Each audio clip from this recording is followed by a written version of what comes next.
Terror attacks are on the increase and appear more commonplace, but being involved in one is still very rare.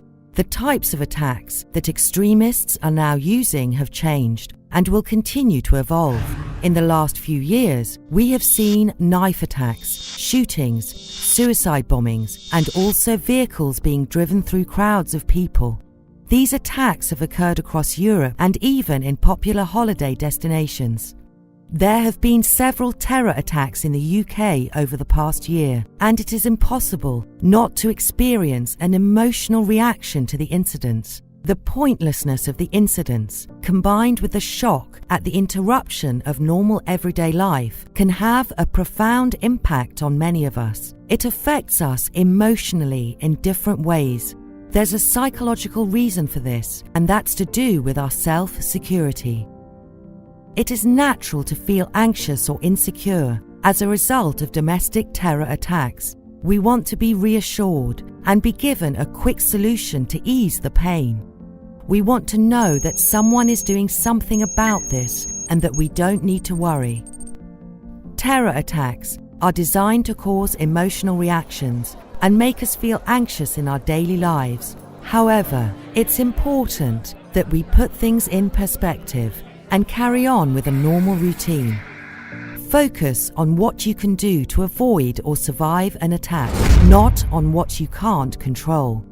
Making a plan can make all the difference. Using common sense strategies, this module will help you be better prepared, more aware, and help you mitigate the risks being faced from the start of an attack until it's over and the emergency services arrive.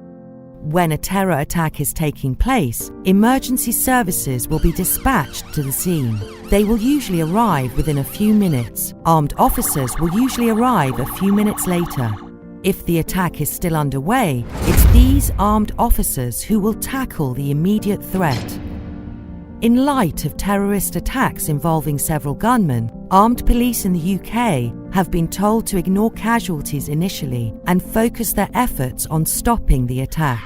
When armed police arrive, let them see your hands. Do not make any aggressive movements and do what they tell you to do. Remember to stay calm. Most attacks are usually over within 10 to 15 minutes. However, where more explosive devices are suspected, medical teams may not be on the scene until much later, such as the 7/7 bombings. Staying safe is more than just looking over your shoulder from time to time. Your personal safety may depend on how well you can assess situations so you can make a swift exit before things get out of hand. You need to stay wary and always plan several steps ahead so you can avoid trouble. This module follows government and police guidelines of Run, Hide, Tell. It expands on these elements to provide a more comprehensive understanding of what you need to do. Remember, preparation and situational awareness are fundamental to your safety.